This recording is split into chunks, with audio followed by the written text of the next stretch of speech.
Poslušate besedilo knjige Hrepenenje vekov ali Jezusovo življenje, ki jo je napisala Ellen G. White.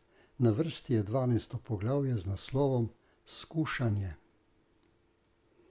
Jezus se je vrnil od Jordana poln svetega duha in duh ga je vodil 40 dni po puščavi. Besede v Markovem evangeliju so še pomenljivejše. On pravi: in precej ga odvede duh v puščavo. In v puščavi je bil 40 dni in Satan ga je skušal in bival je med zvermi. Tiste dni ni nič jedel. Jezus se je znašel v puščavi, da bi bil skušan, tako da ga je tja odpeljal Božji duh. On se ni izpostavljal skušnjavi. V puščavo je šel zato, da bi na samem razmišljal o svojem poslanstvu in nalogi. S postom in molitvijo se je hotel okrepiti za okrvavljeno pot, ki jo je moral prehoditi. Satan pa je vedel, da je zveličar odšel v puščavo in je to imel za najboljši čas, da se mu je približal. V boju med knezom luči in vladarjem kraljestva teme so bile na kocki usodne zadeve. Potem, ko je Satan človeka zapeljal v greh, je zemljo razglasil za svojo lastnino in se imenoval za kneza tega sveta. Ko je praočeta in pramater človeštva prilagodil svoji naravi, je nameraval tukaj ustanoviti svoje kraljestvo. Trdil je, da so si ga ljudje izbrali za svojega vladarja. S svojim nadzorom nad ljudmi je vladal temu svetu. Kristus je prišel spodbiti to Satanovo trditev. Kot sin človekov bo zvest Bogu. Tako bo dokazal, da Satan ni pridobil popolne oblasti nad človeškim rodom in da si nezakonito lasti pravico do sveta. Njegove oblasti je lahko osvobojen vsak, ki si to želi. Oblast, ki jo je Adam izgubil zaradi greha, bo povrnjena.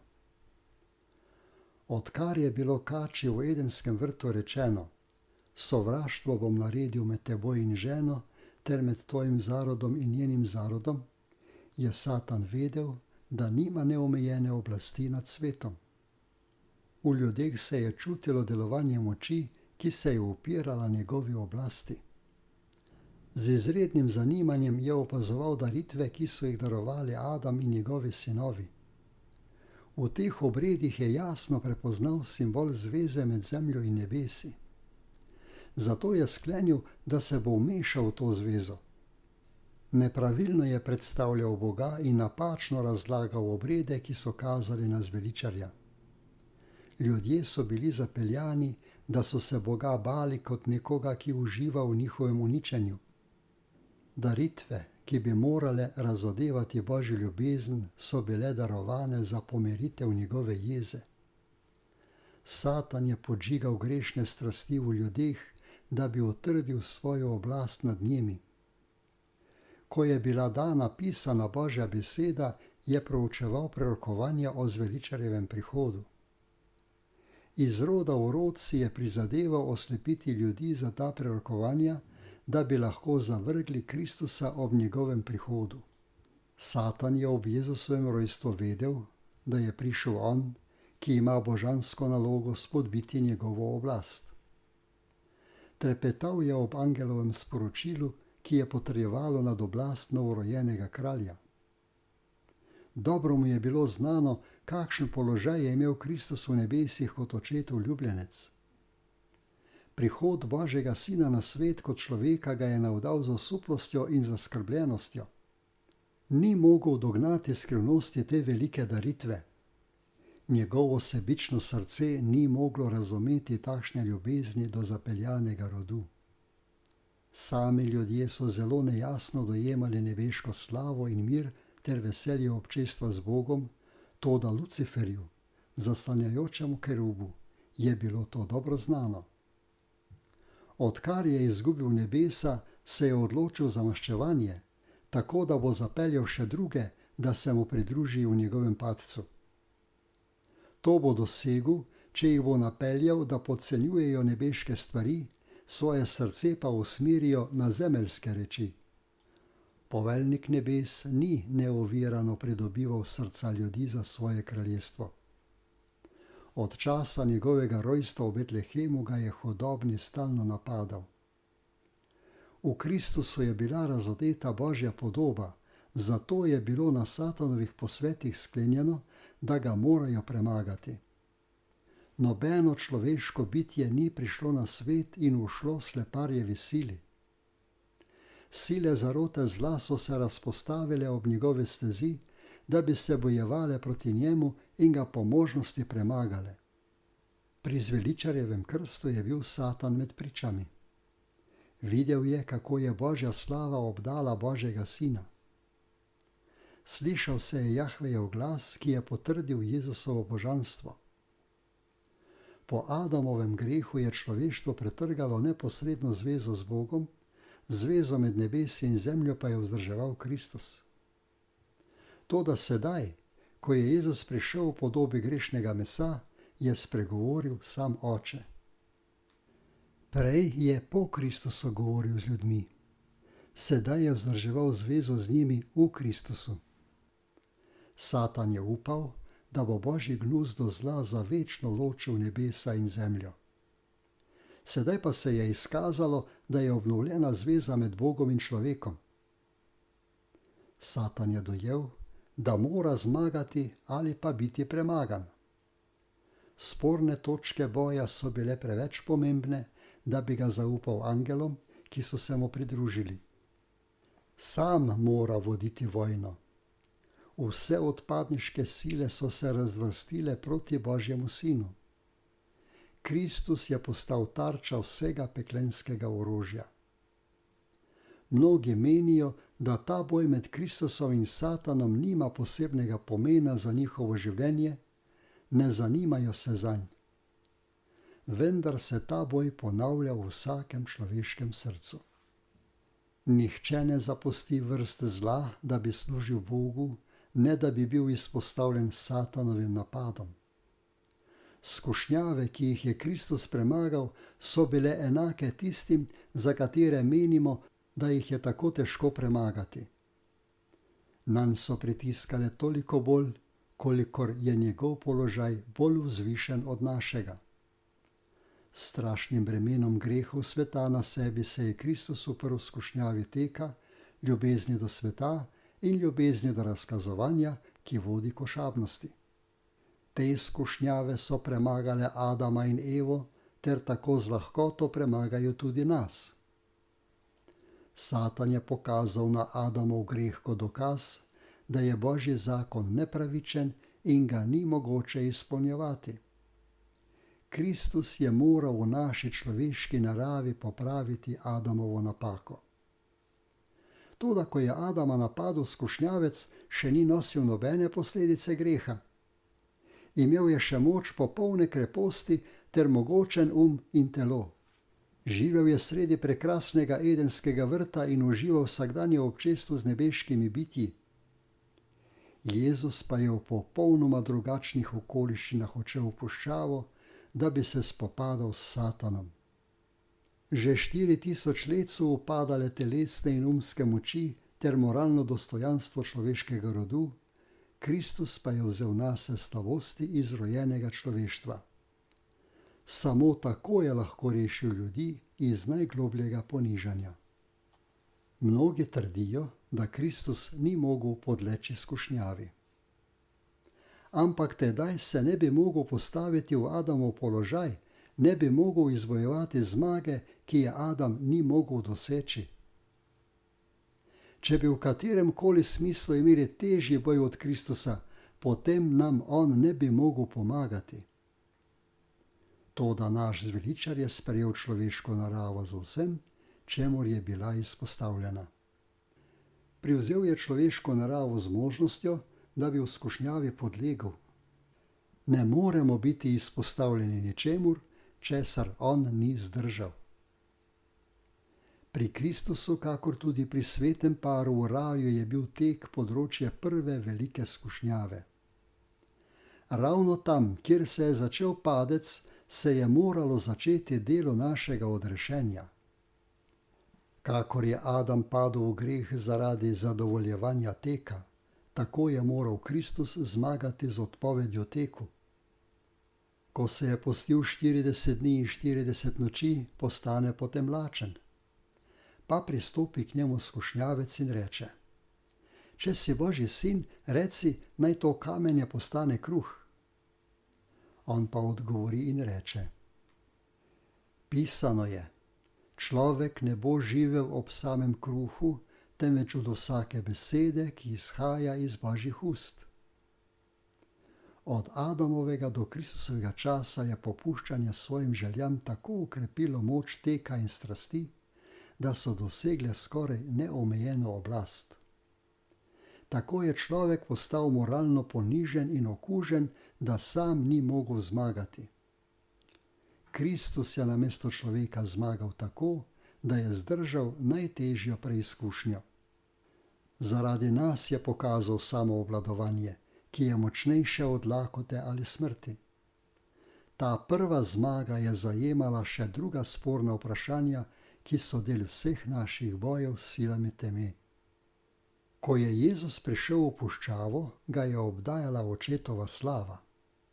Občestvo z Bogom ga je tako prevzelo, da se je dvignil nad človeške slabosti. Toda slava ga je zapustila in bil je prepuščen boju s skušnjavo. Niti trenutek mu ni dala miru. Njegova človeška narava se je zgrozila pred bojem, ki ga je čakal. 40 dni se je postil in molil. Ker je zaradi lakote oslabel in shujšal ter se izčrpal in ga je izželo hudo duhovno trpljenje, je bil njegov obraz tako nečloveško iznakažen. Zdaj se je Satanu ponudila priložnost. Menil je, da bo lahko zdaj premagal Kristusa. K zveličarju je kot odgovor na njegove molitve pristopil nekdo v podobi nebeškega angela. Trdil je, da mu je Bog naročil, naj mu oznani konec posta. Kakor je Bog poslal angela ustaviti Abrahamovo roko, da ne bi daroval Izaka, tako je oče, ker je zadovoljen s Kristusovo pripravljenostjo, da stopi na okrvavljeno pot, poslal angela, da bi ga rešil. To sporočilo je bilo povedano Jezusu. Zveličar je oslabel zaradi lakote in je silno hrepenel po hrani, ko je k njemu nenadoma prišel Satan.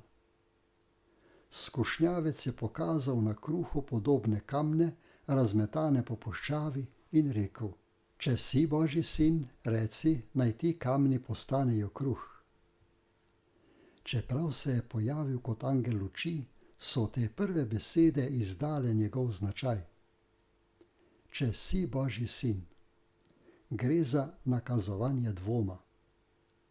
Če bi bil Jezus naredil, kar je predlagal Satan, bi to pomenilo sprejetje dvoma. Skušnjavec je poskušal premagati Kristusa z istimi sredstvi, ki so bila v začetku tako uspešna pri ljudeh. Kako zvito se je Satan približal Evi v raju. Ali je Bog res rekel, da ne smeta jesti od nobenega drevesa v vrtu? Do tod so bile skušnjavčeve besede resnične. Toda način, kako jih je izgovoril, je izražal zgražajoče zaničevanje Božjih besed. Šlo je za prikrito zanikanje in dvom o Božji resnicoljubnosti. Satan si je prizadeval Evi vcepiti misel, da Bog ne bo naredil tega, kar je rekel, da je prikrajšanje tako lepih sadežev v nasprotju z njegovo ljubeznijo in usmiljenjem do ljudi. Tudi sedaj je skušnjavec poskušal navdati Kristusa s svojimi nazori. Če si Božji sin. Te strupene besede so prizadele njegov um. Barva njegovega glasu je izražala skrajno nevero. Ali bi Bog tako ravnal s svojim sinom? Ali bi ga pustil v puščavi med divjimi zvermi brez hrane, družbe in tolažbe?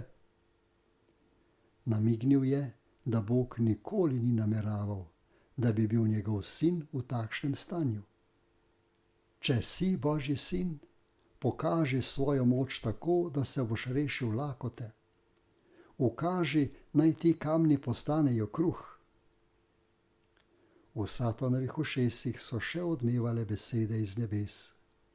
Ta je moj ljubljeni sin, nad katerim imam veselje. Toda odločil se je prisiliti Kristusa k dvomu o tem pričevanju. Božje besede so bile Kristusu jamstvo njegovega božanskega poslanstva. Prišel je živeti kot človek med ljudi, te besede pa so razodele njegovo zvezo z nebesi. Satanov cilj je bil v njem izzvati dvom o teh besedah. Vedel je, da bi zmagal v velikem boju, če bi mu uspelo omajati Kristusovo zaupanje v Boga. Lahko bi premagal Jezusa. Upal je, da bo zaradi malodušnosti in skrajne lakote izgubil zaupanje v svojega očeta in naredil čudež zase. Ko bi bil Jezus to naredil, bi bil načrt zveličanja uničen. Ko sta se Satan in Božji sin prvič srečala kot nasprotnika, je bil Kristus poveljnik nebeških čet. Satan, vodja upora v nebesih, pa je bil vržen ven. Sedaj je kazalo, da je njuno stanje obrnjeno, zato je Satan hotel čim bolje izkoristiti svojo dozdevno prednost. Rekel je, da je bil eden najmogočnejših angelov pregnan iz nebes. Jezusovo stanje pa kaže, da je on ta padli angel, pozabljen od Boga in zapuščen od ljudi.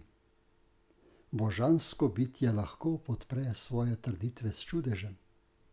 Če si Božji sin, reci, naj ti kamni postanejo kruh. Takšno dejanje ustvarjalne moči, je poudaril skušnjavec, bi bilo neovrgljiv dokaz o božanski naravi. To bi končalo spor. Za Jezusa je bila muka molče poslušati vrhovnega zapeljivca. Toda Božjemu sinu ni bilo treba Satanu dokazovati svojega božanstva ali pojasnjevati vzroka za svoje ponižanje. Z izpolnjevanjem upornikovih zahtev se nič ne bi doseglo niti za blaginjo ljudi, niti v slavo Bogu. Ko bi Kristus privolil sovražniku predlog, bi Satan zopet lahko rekel: daj mi znamenje, da bi lahko veroval, da si Božji sin. Dokaz ne bi mogel zlomiti moči upora v njegovem srcu. Kristus tudi ni smel uporabiti svoje božanske moči sebi v prid. Prišel je, da bi preizkušnje zdržal, kakor jih moramo tudi mi, in nam zapustil zgled vere in pokornosti. Ne zdaj, ne pozneje v svojem zemeljskem življenju ni naredil čudeža sebi v korist. Njegova čudovita dela so bila narejena za blagor drugih. Čeprav je Jezus od samega začetka prepoznal Satana, se ni pustil izzvati, da bi se spustil z njim v boj. Okrepčal ga je spomin na glas iz nebes, zato je počival v očetovi ljubezni. Skušnjavo se sploh ni hotel pogajati. Jezus se je Satanu uprl z besedami iz Svetega pisma. Pisano je. Božja beseda je bila orožje njegovega bojevanja v vseh skušnjavah. Satan je od Kristusa zahteval čudež kot znamenje njegovega božanstva. Trdno zaupanje v tako pravi Gospod pa je večje od vseh čudežev in tega znamenja ni mogoče spodbiti. Ker se je Kristus držal tega stališča, skušnjavec ni mogel doseči prednosti. Kristus je bil izpostavljen najhujšim skušnjavam med največjo slabotnostjo. Zato je Satan mislil, da bo zmagal. S to preračunljivostjo je premagal ljudi. Ko so odpovedale moči, volja oslabela in se je vera prenehala upirati na Boga, so bili premagani tisti, ki so se dolgo in pogumno bojevali za pravičnost. Mojzes je bil utrujen zaradi 40-letnega potovanja z Izraelom, ko se njegova vera za trenutek ni upirala na brezmejno moč. Spodletelo mu je na sami meji obljubljene dežele. Tako se je zgodilo tudi Eliju, ki je neustrašno stal pred kraljem Ahabom in se soočil z vsem izraelskim narodom na čelu s 450 Baalovimi preroki.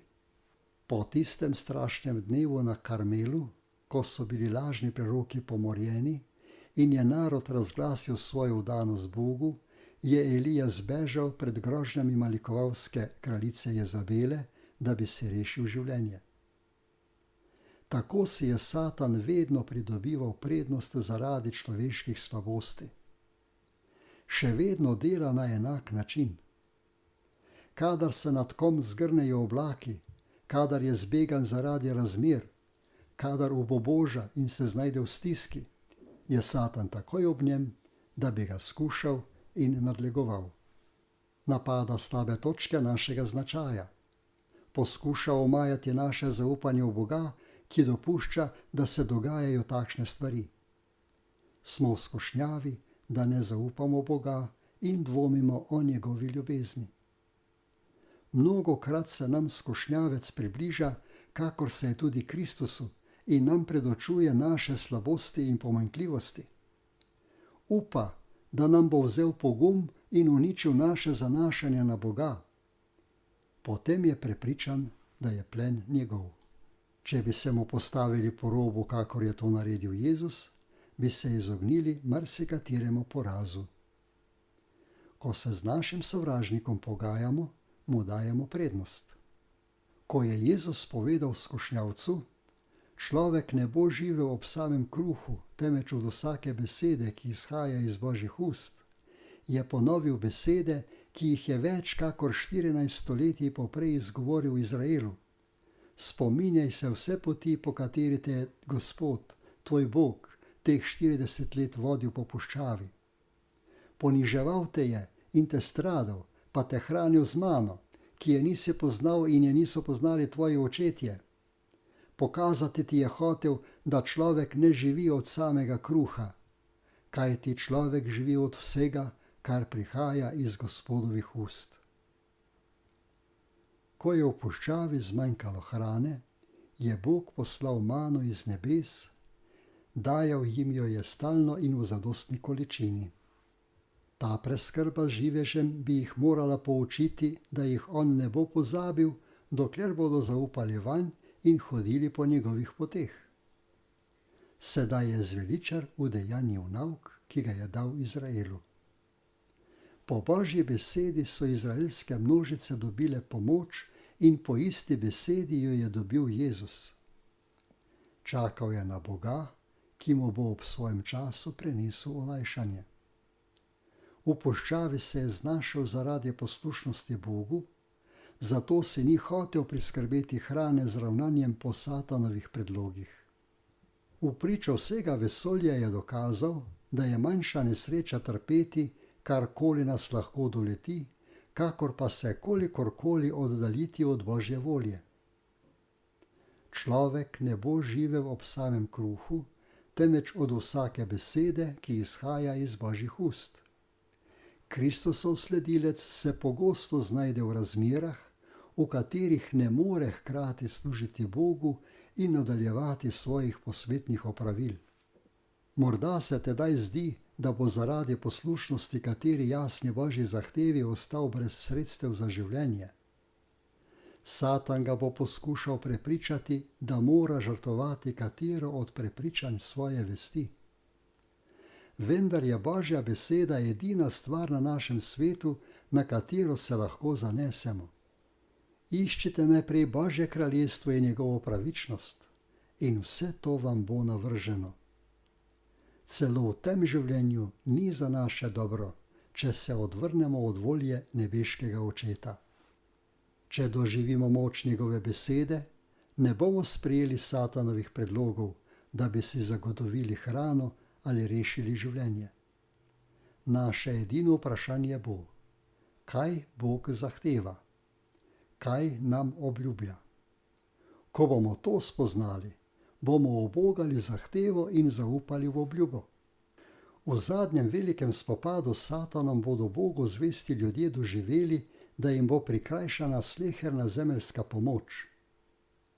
Ker ne bodo hoteli prestopati Božjega zakona, da bi bili poslušni zemeljskim oblastem, jim bo onemogočeno kupovati ali prodajati. Končno bo izdan ukaz, da jih pomorijo. Toda poslušnim je dana obljuba. Ta bo prebival na višavi. Skalnati gradovi so njegovo prebežališče. Kruh mu je pripravljen, voda mu ne usahne. Božji otroci bodo živeli od te obljube. Ko bo svet prizadela lakota, bodo Božji otroci nasičeni. Ne bodo osramočeni v času nesreče, v dneh lakote bodo nasičeni. Ta čas nadloge je napovedal prerok Habakuk, njegove besede pa izražajo vero Cerkve. Smokva ne bo cvetela in na trtah ne bo grozdja, predelek oljke bo odpovedal in polja ne bodo dajala živeža, drobnica bo izginila iz staj in v hlevih ne bo živine. Vendar se bom veselil v Gospodu, se radoval v Bogu moje rešitve. Od vseh naukov, ki se jih moramo naučiti iz prve velike skušnjave našega Gospoda, je največji nadzorovanje teka in poželenj. V vseh časih so imele skušnjave, ki privlačijo meseno naravo, največji uspeh v popačenju in ponižanju človeškega rodu. Satan si prizadeva z nezmernostjo uničiti umske in moralne moči, ki jih je Bog dal človeku kot najdragocenejši dar. Tako človek postane nezmožen ceniti stvari, ki imajo večno vrednost. Z zadovoljevanjem mesenih poželenj poskuša Satan iz človeške duše izbrisati vsako sled Božje podobe. Neobrzdano uživanje, ki povzroča bolezni in izrojenost, kakršno je vladalo ob prvem Kristusovem prihodu, bo spet vladalo v še hujši obliki pred njegovim drugim prihodom. Kristus je napovedal, da bo stanje na svetu takšno, kakršno je bilo pred potopom in v Sodomi in Gomori. Vsi srčni naklepi bodo vedno samo pregrešni. Danes živimo na samem pragu tega hudega časa, zato bi se morali naučiti velikega nauka iz veličarjevega posta. Samo po nepopisnih mukah, ki jih je pretrpel Kristus, lahko ocenimo grešnost neobrzdanega uživanja. Njegov zgled nam razodeva, da lahko imamo upanje na večno življenje le tedaj, če svoja poželenja in strasti podredimo Božji volji.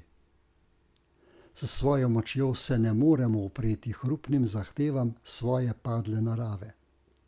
Satan jih bo uporabil, da bi nas po njih skušal. Kristus je vedel, da se bo sovražnik približal vsakemu človeku, da bi izkoristil njegove prirojene slabosti in s svojimi potuhnjenimi potikanji ulovil past vse, katerih upanje ne počiva v Bogu.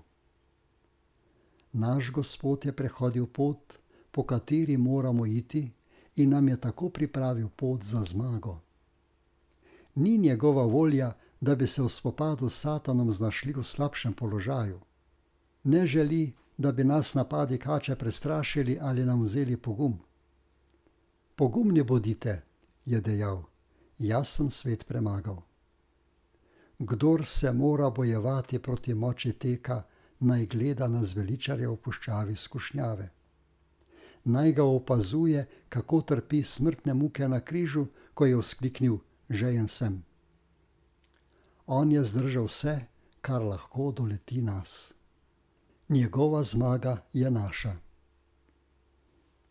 Jezus se je opiral na modrost in moč nebeškega Očeta. Dejal je, Gospod Bog mi pomaga, zato se nisem dal zmesti, saj sem vedel, da ne bom osramočen. Glej, Gospod Bog mi pomaga. Kaže nam na svoj zgled z besedami. Kdo izmed vas se boji Gospoda? Kdor hodi v temi in ima luči, naj upa v Gospodovo ime, naj se opira na svojega Boga. Jezus je rekel, prihaja namreč vojvoda tega sveta, a na meni nima ničesar. V njem ni bilo nič, kar bi se odzivalo na Satanovo pretkanost. Ni popustil grehu, niti z eno mislijo se ni vdal skušnjavi. tako je lahko tudi z nami. Kristusova človeška narava je bila združena z božansko. Sveti Duh, ki je prebival v njem, ga je oporožil za boj. Prišel je zato, da bi postali deležni Božje narave. Doklerkoli smo po veri povezani z njim, greh nad nami nima oblasti. Bog prijemlje našo roko vere in jo vodi, da se trdno oprimemo Kristusovega božanstva in lahko dosežemo popoln značaj. Kristus nam je pokazal, kako lahko to dosežemo. S čim je zmagal v boju s Satanom? Z Božjo besedo. Samo z njo se je lahko uprl skušnjavi. Rekel je, pisano je. Tudi nam je Bog dal dragocene in največje obljube, da bi po njih ubežali pogubnemu poželenju na svetu ter postali deležni Božje narave. Vsaka obljuba v Božji besedi velja tudi nam. Živeli naj bi od vsake besede, ki izhaja iz Božjih ust. Kadar smo skušani, ne glejmo na okoliščine ali na svoje slabosti, temveč na moč besede. Vsa njena moč je naša. Tvoj izrek hranim v svojem srcu, da ne bi grešil zoper tebe. Po besedi tvojih ustnic sem se varoval nasilnikovih poti.